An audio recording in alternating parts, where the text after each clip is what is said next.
Hey guys, Dr. Snellgrove here, just recording a quick video going over Jesus Shaves for our Comp 2 class. This is, I guess, on a sliding scale, one of the sillier stories, one of the shorter of the short stories. I know students are very often happy to get one that doesn't take too long to read and, of course, doesn't take itself too seriously. And so I'm always curious what students think about when they first see the title, Jesus Shaves. Is this going to be a sacrilegious thing? Is this going to be a religious thing? And then you read the story and it's kind of like yes and no to both of those questions.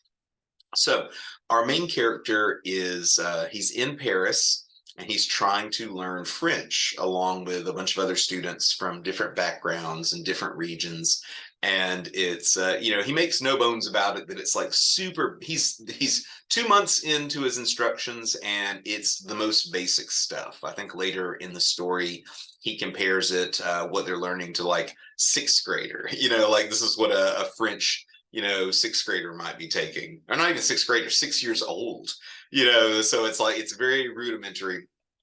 And so we start out, he's in the middle of one of these lessons where the teacher's like, what does one do on the 14th of July? Does one celebrate Bastille Day? Might one sing on Bastille Day? Might one dance in the street?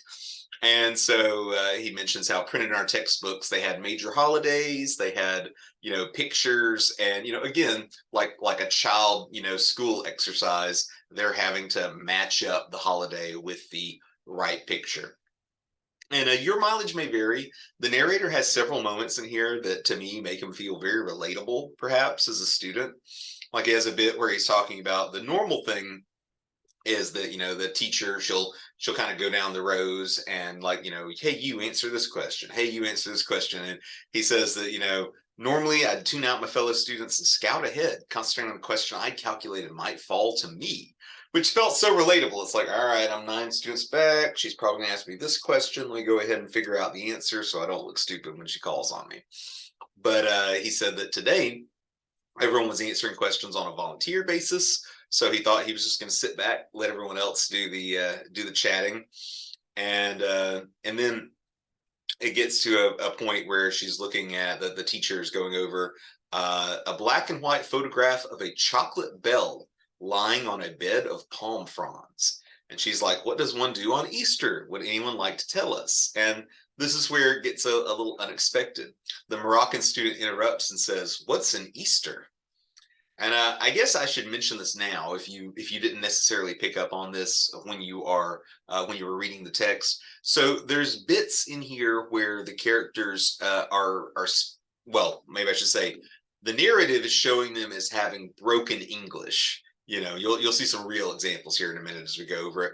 And it doesn't mean that, for instance, the narrator, and certainly not the writer, have trouble with the English language. But what we're seeing is like, this is what they probably sound like to the French teacher, right?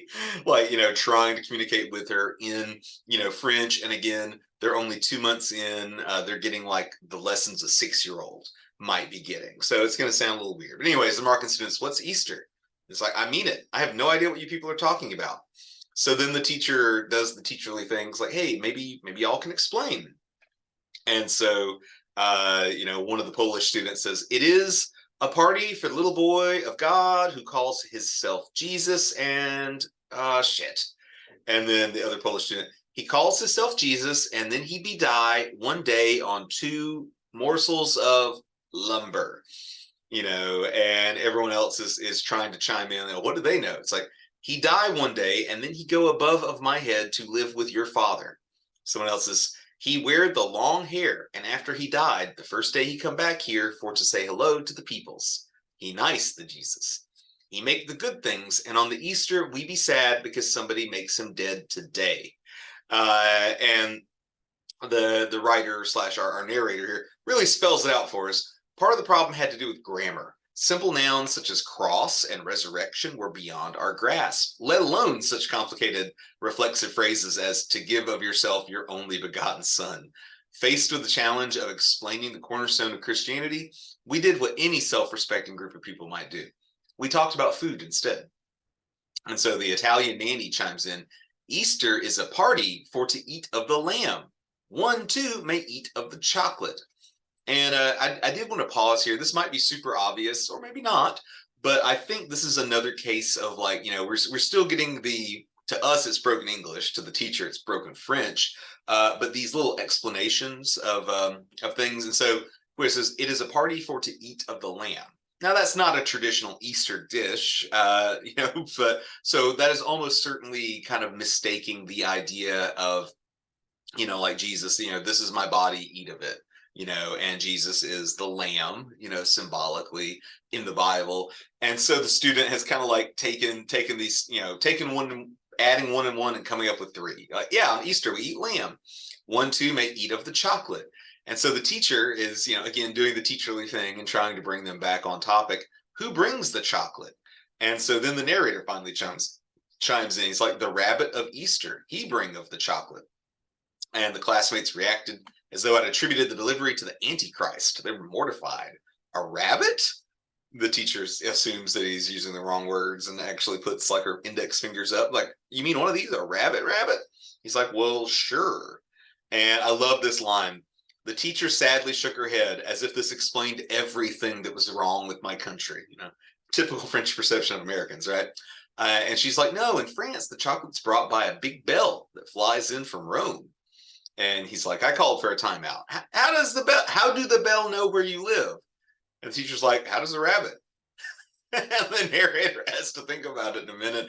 He doesn't say this out loud. He has this whole inner monologue, like, who is likelier to, to deliver something? He's like, well, rabbits at least have eyes. And they at least have character. You'd like to meet the Easter bunny. A bell doesn't have any kind of personality. Who wants to stay up all night so they can see a bell?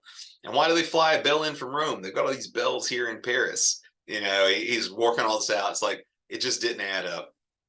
And then they kind of give up. The Moroccan, it says, nothing we said was of any help to the Moroccan student. A dead man with long hair, supposedly living with her father, a leg of lamb served with palm fronds and chocolate. Confused and disgusted, she shrugged her massive shoulders and turned her attention back to the comic book she kept hidden beneath her binder. I wondered then if, without the language barrier, my classmates and I could have done a better job making sense of Christianity, an idea that sounds pretty far-fetched to begin with. Now, here's where the story takes another interesting turn, at least I think is interesting, because, if it had ended there or ended on a note like that, it would be like, oh, this weird anti-religion, anti-spiritual kind of text. But it has this, next to last section here, this one paragraph where the narrator starts thinking about the concept of faith. And then he says, in communicating any religion, it says, he's thinking it, in communicating any religious belief, the operative word is faith, a concept illustrated by our very presence in that classroom. Why bother struggling with the grammar lessons of a 6-year-old if each of us didn't believe that, against all reason, we might eventually improve? If I could hope to one day carry on a fluent conversation, it was a relatively short leap to believing that a rabbit might visit my home in the middle of the night, leaving behind a handful of chocolate kisses and a carton of menthol cigarettes. So why stop there? If I could believe in myself, why not give other improbabilities the benefit of the doubt? I accepted the idea that an omniscient God had cast me in his own image and that he watched over me and guided me from one place to the next. The virgin birth, the resurrection, the countless miracles, my heart expanded to encompass all the wonders and possibilities of the universe. A bell, though, that's fucked up. So this is, our writer, this is basically David Sedaris in a nutshell here, where you can look at the end of that just like he's winding you up for the punchline. Like, I can accept all this other stuff, but not a flying bell, man. That's crazy. But you can also sort of take it at face value, what he's saying here. It's like, okay, you may or may not have a religious faith per se, but, you're all students, so his very pertinent example, like, we're all in here learning, we're all in here believing that one day, no matter how bad we're doing now, we're going to speak this language. We're going to be fluent in this language. That's an act of faith. I believe, that I will learn this. I will believe my skills will grow. And so, according to that kind of logic, it's like, well, if you have faith in your capacity to grow, if you have faith in the ability for something inexplicable to happen, for me to I believe I will one day be good at this thing I'm kind of terrible at today. It's like, well, maybe if you can believe in that, you can believe in anything. and maybe it's not so crazy, even though he had just admitted to himself Christianity sounds like a far-fetched idea. He starts thinking, well, is it any more far-fetched than the idea that I'm going to become fluent in French at this rate? It's like, well, if I can believe that, man, maybe I can believe anything. But that's about it. Y'all know the deal. If you have any questions, could be about the story, about the essay, anything else in between, feel free to email me. Feel free to text me at 863-835-2399. And y'all have a good one. Bye.